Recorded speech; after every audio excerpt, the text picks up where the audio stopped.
Hi, and welcome to another episode of Unshakable Her. I am Fermi, your host, and I am so glad that you are here with me today. Today's episode is a very special episode because today I have with me a very good friend by the name of Ruchy. Ruchy is a great person to have on our podcast because she is a woman who is at a very different stage in her life. She is a woman who already went through the difficulties. She went through her healing and had to learn how to cope with the changes in her life. And she ultimately took her package and whatever she had and brought the best out of it through being grateful, through connecting to her faith, and most of all by rewiring the way that she thought in order to be able to think positively. I think my biggest purpose of bringing you here and wanting to hear from you, like your story, is because in a certain way, like you're past the hard part, the child rearing part, the part of bringing up the children and raising the children. You went through this a long time ago. And I think for women who are struggling and they're young and they're going through being a single mom as a young woman and having little children, right? Talking about toddlers even, right? And they don't see the future and they don't see how things can ever be better. And I think one of the biggest worries we have as women, and one of the biggest things that holds us back from ever leaving a marriage, is what's going to happen to our children. And you are such a beautiful example because you have beautiful children. Thank you. Yeah. And each one of them are very unique, each in their own way. And I think the most beautiful part that I admire about your kids is that they have such like a unique knowing of who they are. Like even when I recently saw Tsini, right, on Shabbos, and I remember thinking this about your other daughter, right? And thinking about this about Avrami, just people that are very strong-minded and know clearly who they are and their morals and their values and what's right for them and what's not right for them. And I think that so strongly in your daughter, who's only in 12th grade, and she already has this strong mindset, shows so much power from where they come from. And so much of this worry that single moms have, especially when their kids are so young, is like, what's going to happen? My kids are going to, how are they ever going to grow up to be normal? How's everything going to like work out for them? And I think bringing you here, knowing the family that you have behind you, right, is what really like, I'm looking for the right word, but like sort of like pushed me in a way to hear your story. And I think that it'll be very valuable for a lot of other women who are struggling, especially I would say women that are my stage, but I think my kids are already growing older. I mean, I'm nearing the teenage years, but I'm not really dealing with toddlers anymore. But there are so many single moms that are dealing with toddlers and they really can't see where they're going to go.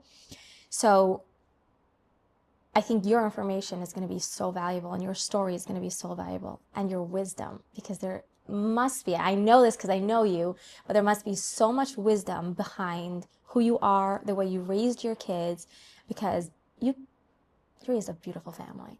Thank you. That's very sweet of you. So welcome. Welcome to this show of Unshakable Her, of this place of where the point of this podcast is to help women realize that power that they have inside of them, even when the world around them is breaking, whether that's through divorce and being a single mom, or in every woman in her own way, in her own story.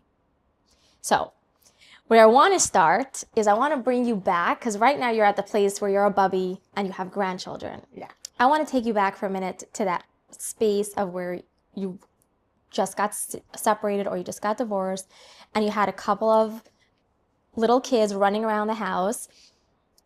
If you could look at that girl, right, that woman, what advice would you give her today?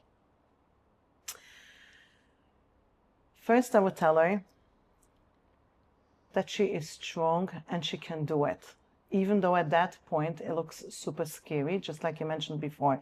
It looks very scary. It looks so unknown, the path. But I really would say that you're stronger than you think you are.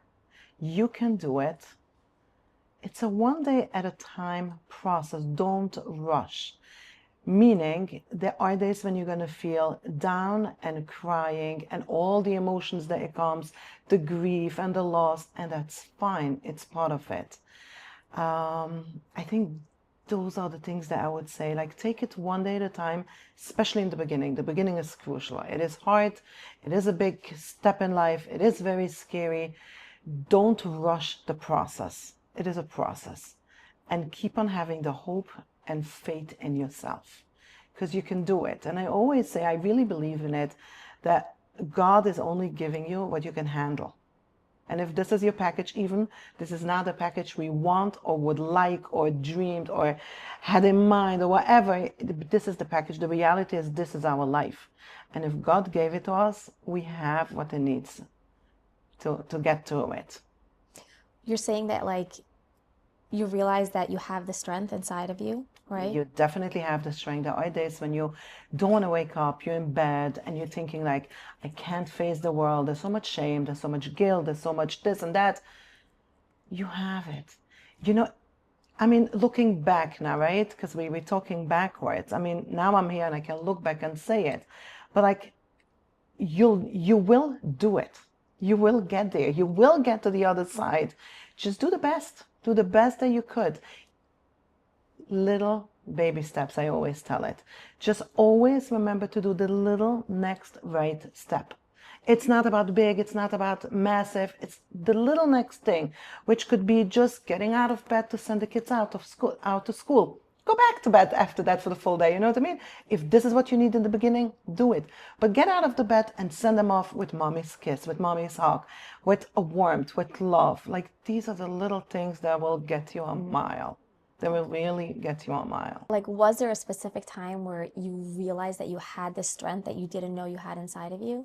Like, can you look back at something and be like, that's when I knew that I just somehow had the strength to do this? By getting divorced. By going through the divorce. I mean, I don't think anyone thinks, yes, I can do that. I'm strong enough. I will do it. It's like, it takes courage to do it. Yeah. This itself was like, and then it's again, it's like looking back, right? Because we're talking now from a back perspective. It's like every little thing that actually happened and I did, right? I got over it. I was like, oh, I can do this. So for me, it's a funny example, but spiders are like my nightmare, right? Yeah. So there I am in a brand new apartment and there's a spider. There's no help. There's no help. I gotta do it, right? And I learned, okay, this way, that way. There's so many ways how to, but like, we figured it out. No more spider in the house. Yes, was there screaming? Was there running? Was there a shoe involved or a bottle of spray? Maybe. Yes, all of them. Whatever worked. But like, you really do get the strength as you move on. Yeah. Okay. Yeah. As things come up, you realize that, hey, I can do it. Hey, I did it. And sometimes like we love to say, I can't do this. And then we realize I just did it. Right? It's actually taking the moment and reflecting backwards and just keep on telling myself basically that, hey, I did it. What do I do with that? I just give myself a message. I give my brain a message. I can do it versus that I cannot do it. I think becoming a single mom, right? And suddenly you're alone and you have kids and that part that used to feed into the relationship is not there anymore, right? Mm-hmm. So there's much more time spending with yourself. I mean, as much as you can when you have little kids. Did you discover some like new things about yourself while you were alone with the kids? Did you realize things about yourself that you never realized before? In a practical sense? Are you asking like in a practical sense? Because let's say like one of the biggest challenges in my life was that I was not driving. And there I was single with 2 little kids, even though like in my surrounding at that time, women don't drive. But like I knew right away, like, okay, I will drive, right? There's like no way I'm moving forward in life without driving. That was like definitely one of the things that I made my mind up right there and then. I remember feeling there's like an empty space in my brain. It's very interesting. That space was filled with everything, with marriage, with relationship, with giving, with taking, with trauma, with drama, with like with so much, right? And when you all of a sudden you divorce and you're fresh and young and you have the kids home, all of a sudden there's so much empty space. And it was very young and I realized like I need to fill that space with something good. And something good for me back then was definitely making the most out of my life. And I remember also feeling like it's not just my life, but I need to give my kids the best possible life I can give them, right? And I feel like I filled my brain with how can I make my kids' life good? I don't want them to suffer. I don't want them to be different. I don't want them to feel that, okay, I'm coming from a broken home. None of these labels were in my dictionary. None of them. My kids are just normal, random kids. Happens to be their parents are divorced. Like that was like totally my approach to things. So I think that was a concept I was very busy with. And I think it paid off over life. Can you give me an example, like of a way that you filled up the time to like make sure Yeah. that they had a good life Yeah. and you had a good Everybody life? that knows me knows that my Sundays are my day. What does it mean in my day? It's not my day. It's my kids' day, right? Kids are Yeah. home. Why is it my day? Because that's the day that none of my friends will bother me because they all know that this is the day that I spend with my kids. As little as they were, they had sometimes school Sunday morning, sometimes school till 4:30 in the afternoon, depending on boy or girl. But Sunday would be the day that I would take them and I would go out. If it's by 2 o'clock or by 4:30, whenever, right, according to the ages when they finish school, we would always go out. And as I just said before, I didn't even have a car, so I would take the bus, sometimes 3 buses to get to a destination, but nothing was holding me back from living life. Wasn't a victim to my situation. I wasn't saying like, it's too hard, it's too hot, it's too cold. No, let's have fun. Let's do this. Can I Let's ask you a create. question, just like on a whole different tangent, Yeah, right? Like I'm thinking to myself, okay, my Sundays are my one day that I'm not working. I just want to do nothing, like right. nothing. Don't bother me, let me breathe. Like those 3 hours in the morning, hope my kids never hear this, that all my kids are out of the house is my only breathing space. How were you working then? I'm assuming you were Yeah. working. How did you find that strength inside of you to like tell, all right, we're going out on that one day that you're not working. So instead of like chilling on your own, you're getting the kids ready, you're going out. I'm sure there was drama. I'm sure there was fighting. Sure. I'm sure kids. things weren't perfect then. Exactly. And you came home probably exhausted. Yep. How?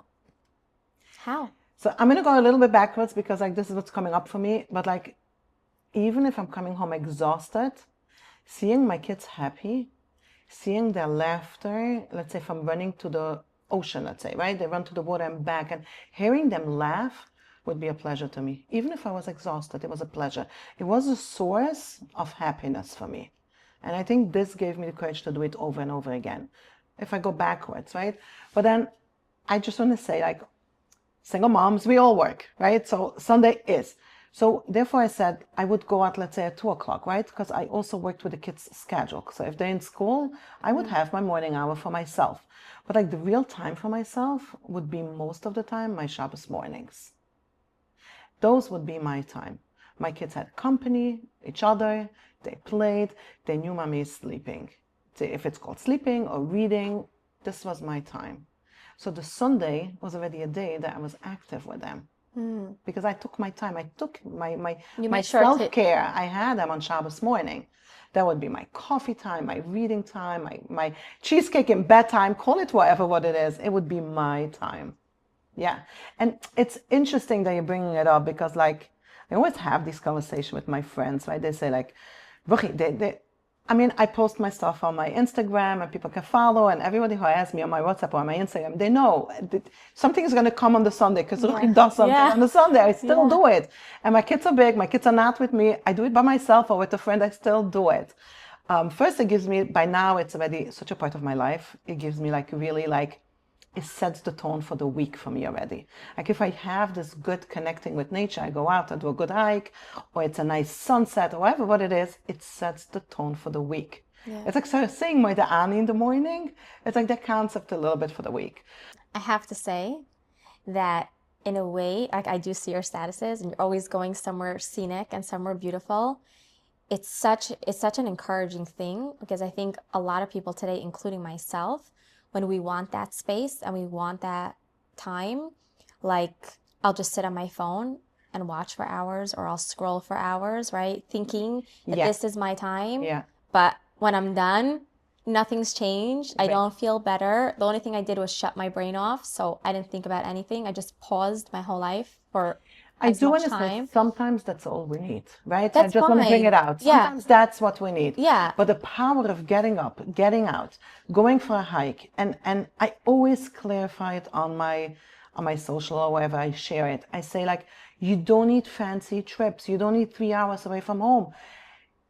I like to go on places there is a 20 minutes from my home, a 40 minutes drive from my home, close by, right? It's those little things in life that gives, I can only say gives me, I can't talk in right, in us or in, but like it's these little things in life that really gives me pleasure.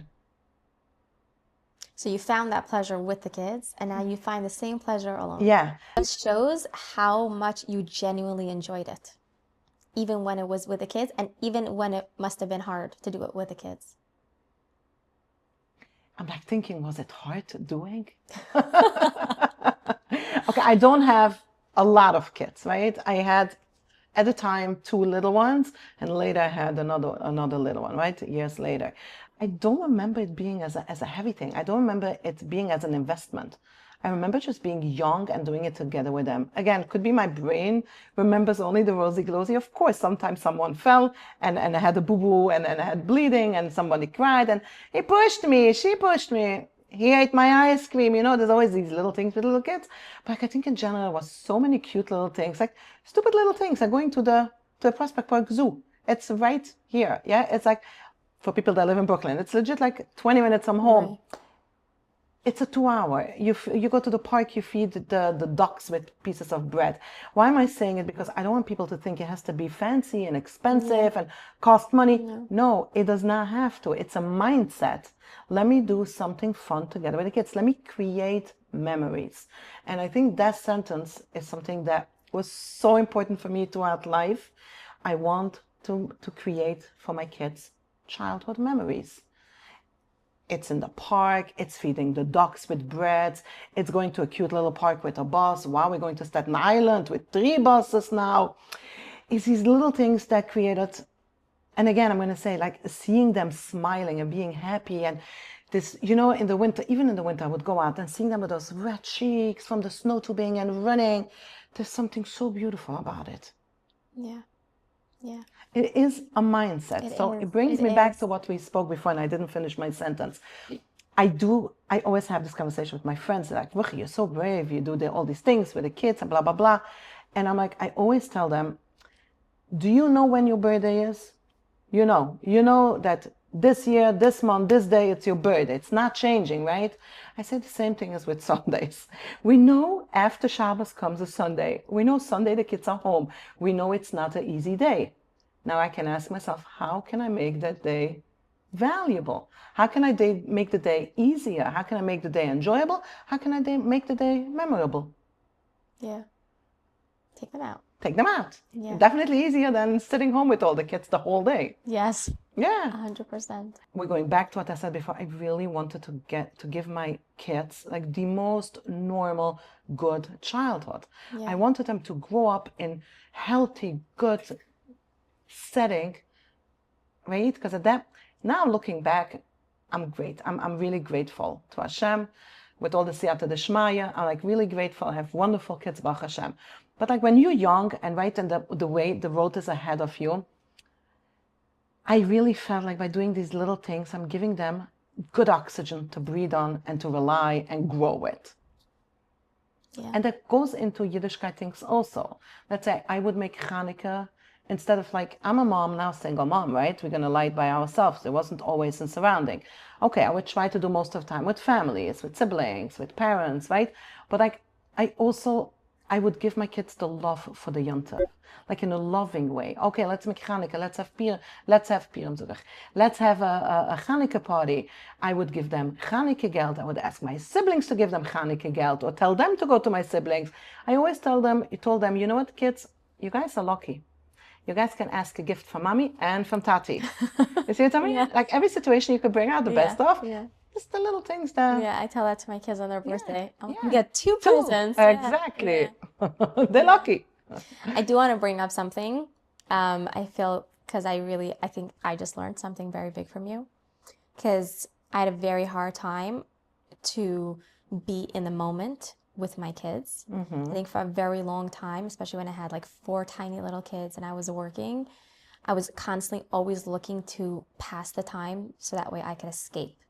So it would be like, okay, let me see how quickly I can put them in bed so that way I can lay down and watch. Or this was even before my marriage ended. Like anything that I could do to just bypass the time in order for me to tune out because I didn't want to face reality.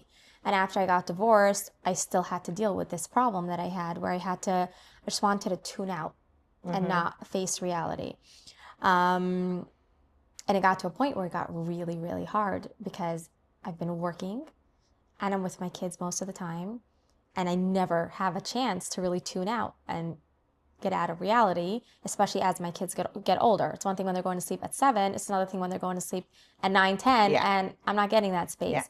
And I think part of my growth, but there was a certain point where I realized that I have to give in. Like I have to face the reality. I have to learn to love my time with them and find pleasure being in the moment with them and learning to be in the present moment.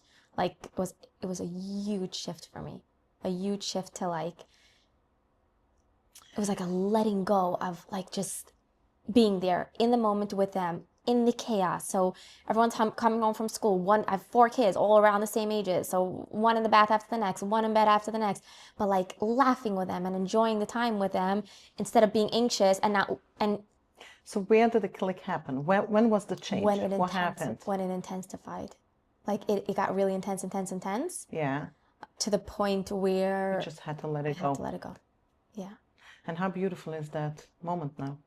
It's just been getting better, to be honest. Like now you're talking about Sundays. So like I'm thinking to myself, I actually like on Hanukkah, like we did do something random. Like we went to Manhattan.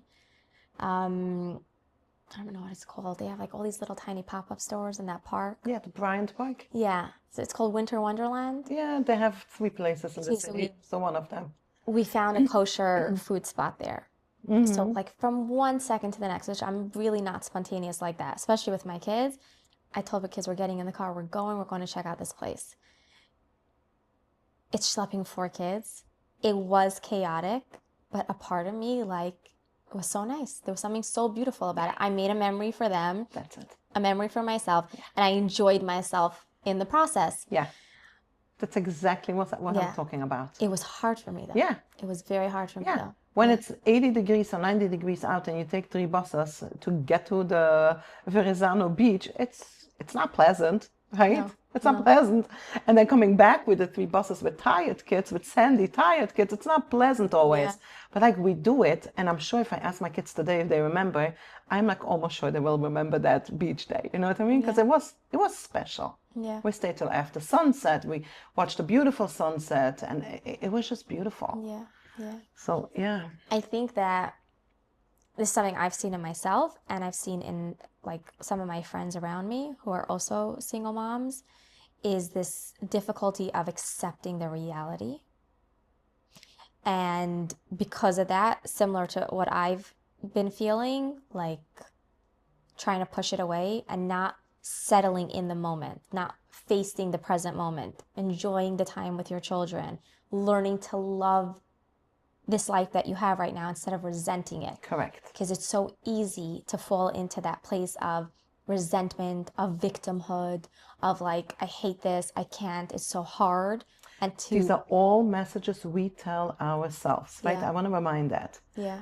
everything you just said is about what we tell ourselves. Yeah. It's hard, the resentment, I can't do it, I don't want to do it, it's not fair.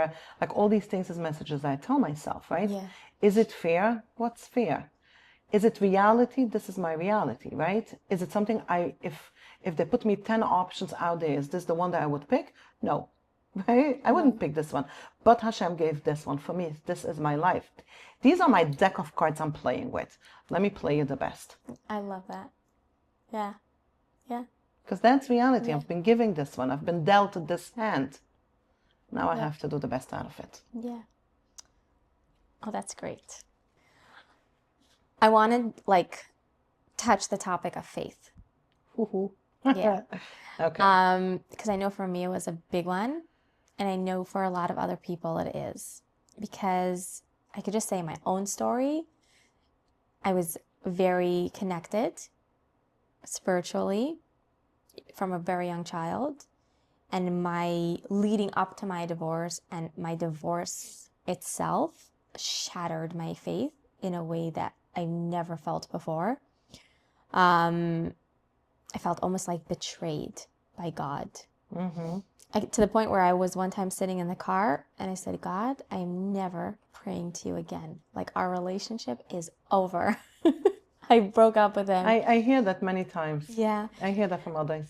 And it's funny because from that moment, it changed. The whole thing changed for me. It's something so burning in me that I want to say. It's something so silly and little, but like I want to say, the second you were sitting in the car saying, God, I'm never going to pray to you again, right? Just that sentence itself means you still have a connection to God. Yeah. Because if you don't have a connection to God, you wouldn't make that comment. True. You would just be disconnected, right? Yeah. So just to bring that point out. I was always like that. Like, even if I was angry, it was like, just tell me what's going on. Like, help me see, show me. Yeah. So I always tell people, as long as you scream, God, I hate you, Then there's still something. There's still a connection. Yeah. We could still work with something. Yeah. It's when there's this nothing. Yeah, that's the scariest. This is when you're disconnected. It's the same as in a marriage, right? As long as we scream at each other, I hate you, there's still a connection. But when we don't argue anymore, this is when it's a problem. Yeah. It's the same concept. Yeah. So I'm curious, how did like faith play out for you going through everything? I think especially now, looking back, how would you say it's changed for you? Like the way you see God, the way you understand him to be in your life. And I think what's important for me to say is, how do you see God in your life today and the way you develop the relationship with him as opposed to the way you were taught it's supposed to be? Oh, it's two different gods. Yeah. And I think at one point in life... That sentence, by the way, that's me. It's two different gods. It's just two different gods. Yeah. Like the one I have been taught is just like anyone else out there. God is a boogeyman. God, it's about the Gehenna and the Gan Eden, but it was more focused on the Gehenna than on the Gan Eden. You're right. Like there were so many. I don't want to turn this into a bashing because it's absolutely no bashing. I really love my school I went to. I love the messages I got, but like rediscovering, and I'm going to use another word, Hashem. Rediscovering Hashem in my way later in life was just the nicest gift I ever have given myself, because I do have a God in my life today. There were times in my life where I'll agree with you, I was very shakable. I think what happens, like, if you have a tablecloth, if you have a beautiful table setting, right? And then someone comes and just pulls the tablecloth, what happens? Everything shakes on top. Nothing is beautiful anymore, right? It's all over the place. What happened? We just shook that tablecloth, right? A little bit, I see divorce a little bit like that. It really shakes that tablecloth, that marriage out of under our foot. So it feels like a little bit in the beginning, like everything is shaking, everything is flying. And faith is part of that everything. Yeah. So it's a very normal part of process to have questions, to have anger. When we have anger, we could throw it towards God because we have a connection with God, right? So these are very normal processes. And then as we heal and as we start settling back in life and as we start living life, each their own, I can only talk on myself. I actually am great. I'm very grateful for the God that I discovered in my life. And I can say that I have a way deeper connection today than I had back in the days. A way stronger. And I want to say even more, I feel like the messages I can pass on to my kids today are stronger or nicer or more beautiful than back in the days. Because my connection is nicer. Yeah. It's real. It's real. Yeah. I can see the beauty in little things. I can be grateful for the little things. I've learned, let's say, one of the things I really have learned, right, you asked me, like, how did it change? Like, to be grateful at every little thing, like on the little things that happen. If there's a stupid thing, like, if it's not stupid, but let's say if I circle, right, I want to park my car and I circle around the block and I come back and boom, the car pulls out in front of my eyes. I mean, I can just park my car and move on in life, right? And nothing happens, but I can just take the moment to say, wow, thank you, Hashem. Right? It's a little thing. Or if I have to take a bus and all I have to do is wait 2 minutes in the freezing weather and the bus shows up, I'm like, oh, thank you, Hashem. It's the little things in life that I personally connected with. And this is how I created this God in my life. And I just love it. And I keep on giving the messages to my kids. I don't want to go into personal things, but like I just recently had an episode where I had a scenario in my life and I was a little bit upset about it. I was actually very upset about it. And for like a week or two, I was sitting with it and like trying to like figure out. And you know, the point when I said, Hashem, I don't know why this is happening to me. I trust in you. Blind, that's it. I just trust in you. It's basically the letting go. Like instead of being in control and power over the situation, I just said, I don't know why, Hashem, I'm letting it go. Next day, something came my way. And this is not about talking about Mashiach and I don't know. Next day, something came in my way, something completely unexpected. Wow. This would not have happened. It's not would not have happened. But just, it was You feel like it's linked. It's linked. It was so, by me, it was so clearly linked. I don't know if 20 years ago I would see it that way. I'd say, oh, in Yiddish, man sagt zufällig. What is that? How do you say zufällig? By chance. Coincidence. A coincidence, yeah, that's the word I was looking for. Like back in the days when I was young, I had way more the coincidence. Everything by me was like, yeah, it's coincidence. That's life, right? It's full of coincidences. And today I'm like, You feel like it's... I believe things are meant to happen in the right time. There's just no coincidence. I don't believe in coincidences the way I believed back 20 years. Doesn't mean, yeah. How did what pushed your relationship with God in the way that it's changed? Like, how did it happen? Where did it stem from? I'm going to remove the word pushed. Okay. Because push doesn't work for me. Okay. Meaning like you're not being pushed Yeah. to believe, right? It's a process that happens. There was a lot of work going on doing it. There were days when I looked into the mirror when I was young. I'm going now back 25 years ago, and I looked in the mirror and I was like, who is this person? Right? I had it strongly. At one point in my life. I had, who am I? What does God want from me? What do I want from God? What do I want to give for God? What do I want to ask from God? There is this moment where I just think with age or with life, you just get to it. And then if you do the work, right, things shift in life. Yeah. Again, you could choose be angry, be resentful, and walking around like a victim your life. It's a choice, right? But if you don't want to live that way, you gotta ask yourself some questions. Yeah. And by asking questions, you will get some answers. Sooner or later, but you will get some answers. So is it fair for you to say that, like, as you healed, your relationship with God just got stronger?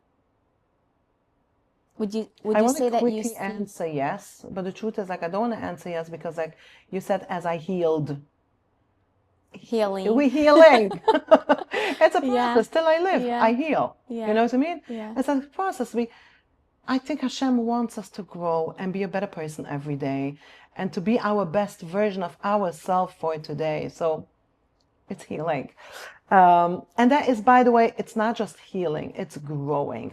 I think today I wouldn't even call it healing. I would say it's growing, right? Because like we grow in life. Yeah. I think that's the word that sits with me. Yeah. It is. Yeah. Because healing is what leads to the growth. Correct. Yeah. Correct. Yeah. So it's the growing that is my focus these days.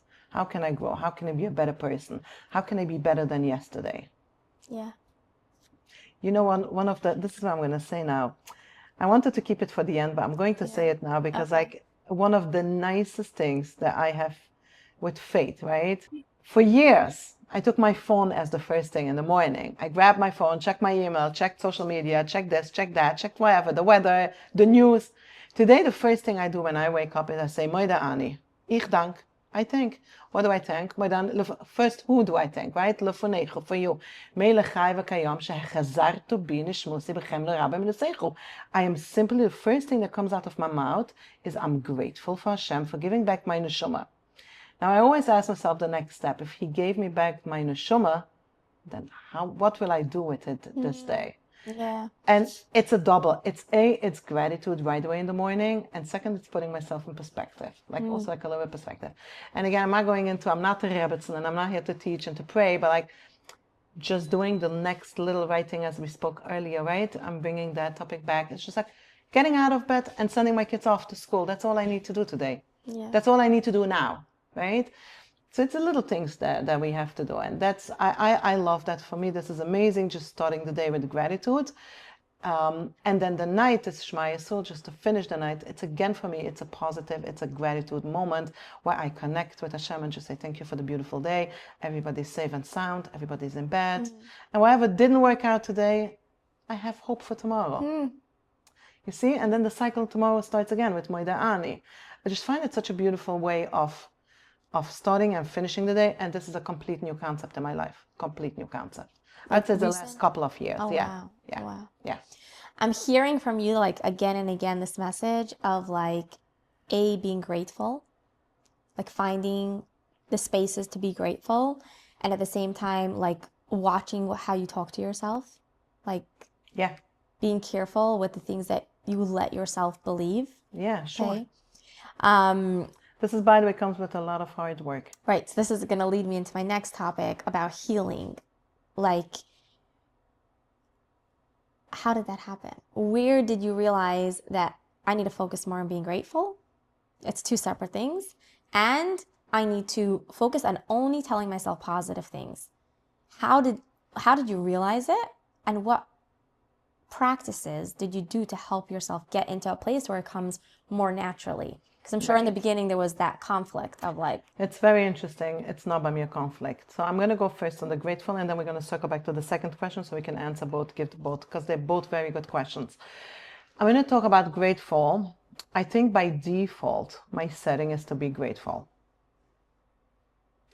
Let me just bring out an example. I'll never forget that. I was a student, a seminary student, and we're learning to become teachers.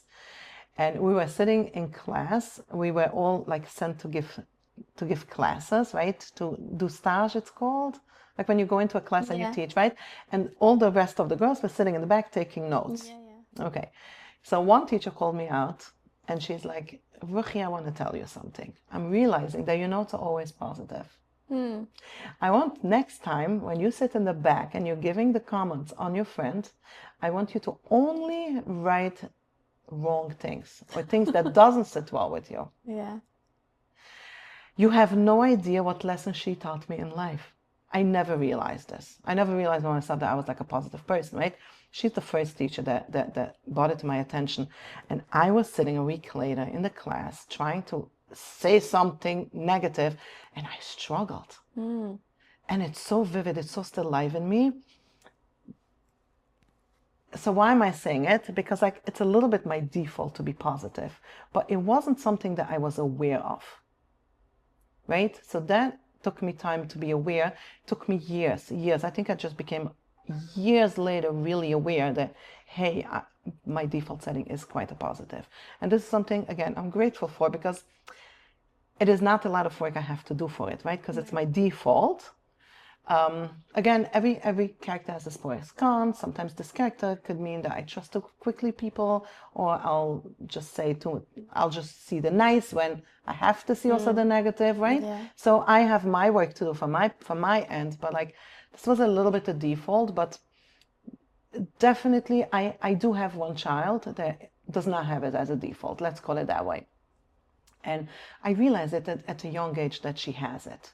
She's not a grateful kid. She is rather going to focus on the negative than on the positive, right? So I really wanted to teach her that. So when she was little, I would tell her a bedtime story, and then I would tell her, now it's your turn. I want you to tell me 3 good things that happened to you today. She was not able to say one. And I can share it because this is an example that we all know, we all talk about it. This is like an open thing. And she is so different today, right? That's why I can share it. And she wasn't able to say not even one good thing that happened to her in the day. Not because something didn't happen good to her, because she wasn't aware, she wasn't fine-tuned to it, right? So I would sit there on her bed and we would say, okay, are you healthy? Do you have a mommy that sits by your bed and tells you a bedtime story? Right? We would go into little things that she could connect with. And she smiled and she said, yes, yes, yes. I said, great, we have 3 things here. That would be great. I think the third thing was like, is the bedroom nice and warm? Because I lived in Montreal and it was freezing, right? And I asked her, is the bedroom nice and warm? And she would say, yes. I said, okay, there we go. We have 3 things. We're healthy, you have a loving mommy, and the room is nice and warm. And we would do this night after night after night after night. And I told her, you could say the same thing every night. You don't have to come up with new things. It could be the same. But are you grateful for those things? And slowly with the time, I didn't have to help her. She was able like that to say 5 positive things that she's grateful for. And I just think just slowly like that, I've developed a child that sees the beautiful things in her life that happens, and not just from a negative perspective, right? So why am I bringing out this topic? So if somebody out there is listening to this podcast and is struggling with negativity, Right. it is just a work that you have to do. Just look into your life. By the end of the day, take 3 little things that happen to you. 3 little things. I found parking quickly. I was the first in the line, but the cashier. That is a big one. Yeah, right? It's like the little things. Like sometimes we think about huge things. No, it's about the little things in life. I managed to do a manicure today. I squeezed in the time. I had time for that. It's like little things. It's just like it's really rewiring the brain. And once you're aware of it and you do, it's like exercise. It's like the more you do it, the easier it becomes, the more natural it becomes. In the beginning, it's a work. With the time, it becomes part of who you are. This part of being grateful was more of like a natural thing for you. Versus the messages was absolutely not natural, right? Because these messages they're there for a reason, or they're there for, it's either somebody told you that, right? So why am I pausing? Because today I asked myself, who says this, right? Let's say if I say I can't do this. I ask myself, who says this? Is it actually me, or is it my mom, my dad, my siblings, my community, my teacher, my teacher from back in the days, my neighbor? Like, who is giving me this message, right? It helps me with perspective and helps me how to work on it. And then I'm just way more gentle with myself than I used to be. But again, this is work that this is still working on it. Sometimes I catch myself and I'm like, yo, this was such a hard comment to myself. Yeah. Or, wow, this is like such a strong belief in me, right? Let's say, I'm not going to go into details, but let's say I can't do this, right? It's a strong belief. And then I can challenge my belief, right? Why do you think you can't do it? Right. I can have this whole conversation with myself, right? So this is a lot of work there. A lot of work, yeah. I feel like I can relate a lot to that one. Yeah. I think I had to like rewire the voice in my mind. Yeah, that's exactly what it is. Yeah. It's to rewire your brain, right? Yeah. It's the same thing, the voice in your mind. Yeah. Yep. I literally would think to myself, this is how I started. Now I see it a little differently. I'd be like, if I had my dream partner and he existed, right? Okay, let's see where this is going. Yeah. Like, how would he talk to me in this moment? How would I have wanted him to talk to me? Oh, I love how you rephrase that sentence. Yeah. Because it's not how he would talk, how would you like to be spoken to? And then, because my healing did have a connection with the way that like my relationship with Hashem worked out, it got to the point where that voice sort of like translated into like, if I imagine Hashem or God to be the most loving, fatherly kind of person that I can imagine him to be, what would I imagine he would tell me right now in this moment? And that also really helped me be able to rewire that voice, because I used to be very, very critical. So as it was a lot about softening Yeah. giving myself that love that I never let myself give myself. It's okay. Nothing happened. Yeah. Move on. Yeah. Yeah. Can I say something? Because you said something so interesting. I mean, just like Yeah. you spoke about God, about this loving person. I want to bring out the point for the listeners. God is not always rosy. And I don't want people to think that I'm here to teach them about God. This is not a message about God. But how do I live with a non-rosy God, right? Simply by sometimes telling myself, I don't know why this happened to me. Yeah. I don't know why this happened to me. No, it's absolutely not rosy. It's not fair. But I don't know why. And the question why will not bring me too much further. Right. I have to accept that this is the reality of my life. Yeah. And I'm not angry. I just accept that I don't always know why. So I just wanted to point out this one, just Yeah. because you said God is rosy. Yeah. I'm like, it's not always rosy. And I want the message to be clear. It's Yeah. not about saying that God is rosy. Yeah. Even when times are hard, Yeah. right? There's a God there. Instead of being angry to him, I can just say, I don't know why I'm in this position. I don't know why this is happening to me. But that's, in a way, the biggest shift that had to happen for me, to know. Or to get to this point. But to get to the point where even when I'm going through the tough time and it looks like I'm not getting anything I want, everything's no, right? Yeah. He's still there with me in the most loving way. I may not understand it, right? But it's like that parent that's telling the child no, and the kid doesn't hop why, right? But the parent still loves the child at the same time. I had to be able to like lean into that perspective. Yep. Yeah. Like, just because my life sucks right now does not mean that Hashem's punishing me. Correct. And I did something wrong. Yeah. All right, let's jump into my favorite topic. How would you say you managed to show up as the best parent that you were able to while you were going through the struggle? So that could look like while you're fighting with your ex-husband, right? Still having to show up for the kids, while having a really hard day at work, still having to show up for the kids, while being exhausted because you didn't sleep normally and still having to show up for the kids, or knowing that you don't have $1 in your bank account, but somehow you're going to have to make dinner that night and still trying to be happy and positive while you're doing all of that. How? Okay, so I think number one, I want to say, we don't always show up. I really want to say we are human. We have our days that we're down, we have days that we do not show up, and that's part of it. As long as it's the smaller part, right? Yeah. As long as by the end we do show up. But I just want to bring out that by the end of the day, we are humans and we have feelings, and there are days when we can simply not show up, and that's okay. It's okay. One of the biggest things, and I think I touched on that topic before, but I'm going to bring it back because I think it's such an important message that I want to share. But one of the biggest things when I got divorced and I had little kids is I want to give my kids the most normal life possible. This was my courage, this was my goal, this was my direction, right? So I would ask myself, do I really want to fight with him now in front of the kids? Is this what I want to do? No, right? I can go out with him late at night and have a fight outside, right? It's not about the fight, it's not about him. It's like the topic that I would really, my focus would be, the big picture would be, I want my kids to be healthy and happy and come from a stable home. Now, stable home doesn't mean married home. It means a stable home. It means that I am stable and I can give them stability. Again, there's no money in the house. I can't give them fancy steak for dinner. No kid needs a steak for dinner. They're very happy if mommy just prepares them, even on a plastic plate, delicious scrambled egg and fresh cut tomatoes. As long as it's given with a smile, as long as it's given with a hug, as long as they feel that I'm there for them.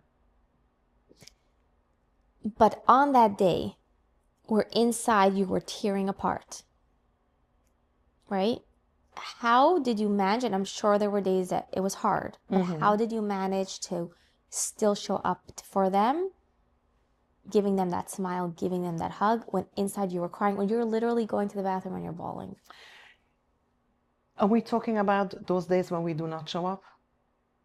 No, when the days where we do push ourselves. So we do push ourselves. So what is the courage? Show up. How? Is the courage because we see our kids. We don't do it for, this is a selfless moment in life. We don't do it for ourselves.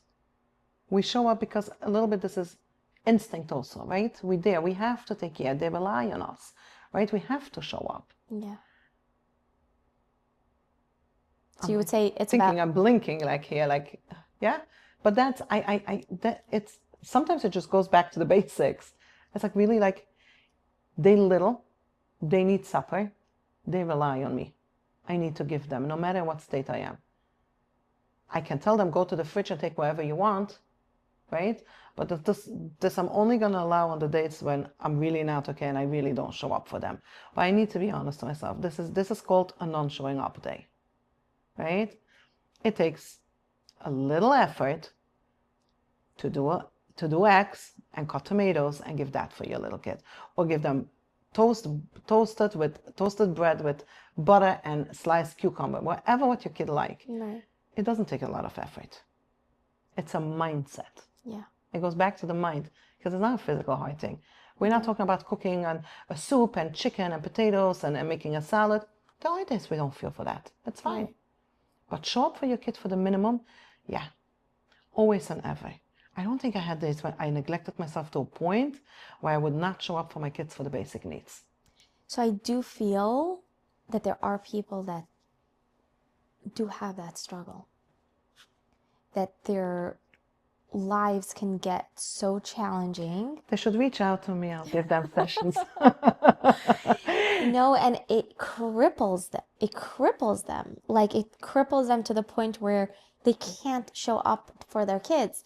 I think we're touching on a way deeper issue as why is life so crippling? Why are they in a position where life is so crippling that they can't show up for their kids? So that goes back to the mindset place. Yeah. Why is it taking over your mind? Correct. I know it's hard. I know it's hard. I know it's lonely. I know it's financially very hard. We must work harder than others. We compare ourselves to our neighbors who doesn't have to walk and just push us a baby in a beautiful baby carriage on the street. We all have that when we're young and we there, right?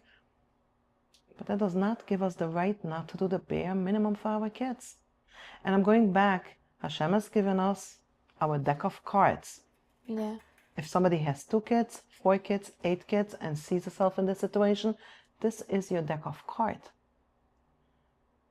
You have to learn how to play it well. You have to learn how to play it well, Yeah. and how to play it the best, and how to be there and play. It's very easy to toss the card and say, I don't want to play. You don't have a choice. But then you lose, right? Yeah. Yeah. That's a failure. Yeah. Getting up, doing the hard thing, even if it's hard for you, even you're not feeling it, doing the next little right thing, as I come back to that one. Yeah, you keep on bringing that up. Yeah, because it's so important, because I don't want people to think that they have to prepare now a 5-course meal for dinner for the kids. No, just give them toast and butter and freshly cut cucumbers. Just be there. Yeah. Just show up for the bare minimum even. Yeah. And if you can't show up for your bare minimum, reach out for help, because that's not okay. I think it's so powerful because the fear is so big. The fear of like, what's going to be, or how am I going to make it, or how am I going to manage financially, or how are my kids going to marry? And that fear seems like such a huge mountain, right? Fear is the biggest thing, and fear is the biggest enemy. Yeah. It's the biggest enemy because it holds us back. Yeah. And if I can circle back on God, right, on Hashem, like I really had to let my fear go, even though I had so much fear. In order for me to move forward in life, I had to let my fear go. I had to reach out against everything I believe in, because I'm such a strong person. I had to let that go, and I had to reach out when I had to reach out. I had to ask for the help when I needed help. I had to do all of these steps, even though they're against who I was. But I had to do them in order to move forward in life. This is going to come back to what I started off the podcast with. Your kids are extremely strong-minded in a very gentle way. Mm-hmm. Like they don't come across as like, my opinion takes over the whole room. They are just very I think it's confidence, true self-confidence, that they have like a healthy self-esteem, and they're very like they know very well like their values, their boundaries, their morals, the things that they're okay with, the things that are not okay with. How would you say your parenting shaped that? Well, it's a big one because I don't want to take it in my hands. You have I want to. I want There to will say not thank you, Hashem, for the result. there. I'm sure there I is really want to Hashem. say there's so much siyata d'shmaya going on. Yeah. What I contributed, is that the word that we could say, right? Sure. Yes. I think lots of love. Showing love for your kid. It's never too much. Mm. And love can show up in so many different ways. As I said before, love could show up as greeting your child in the morning when he leaves, right? Saying, being there, giving a hug, bye, have a wonderful day in school. Being home when your kids come home. It's a bonus. Not everybody's home because we work. Sometimes we're not home. But when I do come home, right, I would be there for them. Definitely the first 50 minutes, I wouldn't touch my phone. I would be with them those 50 minutes, right? I'm going to go to my chicken soup now. Yes, please. Because like I ask my kids, like chicken soup. There was always Friday chicken soup ready when they came home. That was their lunch every Friday. And it's such a staple in my house. Like it's part, they come home and it feels Shabbos and it smells Shabbos. And even today, like years later, my kids are not home anymore, right? Like some of them are married already. There's always Friday by 12 o'clock, by 1 o'clock, there's chicken soup ready. My home smells from Shabbos. There was always this love that I gave for my kids and for my home. And I think this is the key. And it's good. It's so interconnecting everything we spoke, because like I'm going to go back to like putting love in everything, right? In the Purim, in the Pesach, in the Shvius, and all the Yiddishim and Tovim, we having them. Like it could be a stress. It could be like, but it could also be like, it's so beautiful. Let's keep it simple and beautiful. Let's light a candle. Let's sing together. Let's make Kiddush together. But it's awkward for me to make Kiddush. So let's sing it together. Oh, I love that. By now we all sing it together. And there's certain moments where we clutch with a hand even. This is like little moments that we created in our life. I think there's just endless amount of love you could give your kids. There's just as much as you can give. What would you say is something that we think is really important when we're young, but as you get older, you realize that it's really not that important? Other people's opinion. I can't even think of something else. When we're young, we really live for other people. And I think as we age, as we get older, we realize I don't care anymore. It doesn't matter what other people think. I'm not going to say I'm like free of that thought. No, sometimes I still find myself struggling with that. Like, what will my neighbor say? Or what will this say? Or what will my best friend say, right? Hey, who cares? It's my life. Yeah. What would they do when they're in my shoes? You know what I mean? This is my life, right? So I think this is like the strongest thing. Like, by the end of the day, it's our life. It's we walk in our shoes, the path that Hashem has given us. Yeah. That's like three things, right? Yeah. It's me walking in my shoes, the path that Hashem has given me. Nobody can do that. So the judgment from other people, it really is there. People will talk. People will judge. And it's okay. If I am sure with what I'm doing is the right thing, then it doesn't matter what other people say. Yeah. Right? We're going back also, like getting divorced. We're so scared. What will people say? Yeah. But do I want to live my life according to what other people will say? Is that the quality of the life that I want to live?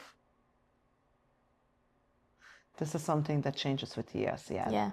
If you could change it when you're young, you're just ahead of time. Do it. But I think it does come with age. It comes with age. I can see like slowly now, like in my life, how, I mean, it pushed me there. I think the minute I got divorced, I had to face this. Yeah. But as I get older, the less and less I care. Sometimes it'll come like in my face, and I'd be like, what are you doing? What's going on? Yeah. But then, like you're saying, if I know that I'm doing the right thing and I believe that I am doing the right thing for me, then But then it is it hard. doesn't matter what somebody else It is is hard, saying. And I also want to say, like, it's silly, but like, they'll anyway talk. I have no Yeah. control who talks what. True. Tomorrow they talk about something different, Yeah. and I can live my life. Yeah. I heard this one time, like, today you're the hot topic. Tomorrow someone else is going to There's be the the hot next one. topic. Yeah. Exactly. There's the next one. Yeah. So Yeah. don't live your life by the judgments of other people, by the No. fear of judgments of other people. Live your life. Yeah. Now that your life looks a little different than when it looked 25 years ago, and your house is more or less usually quiet, and you have more time to spend with yourself, what would you say peace looks like for you today? Where do you find your zen? Where do you find that piece of quiet, that peace, that place of connection that you turn to again and again and again? And maybe it's a place that you slowly learned to bring yourself there, and you brought yourself there even when things were hectic. Yeah, it's very interesting because we touched this topic. Yeah, Well, you'll last see time. that we touched it also over the conversation. Really, my answer for that is nature. Nature. Yeah.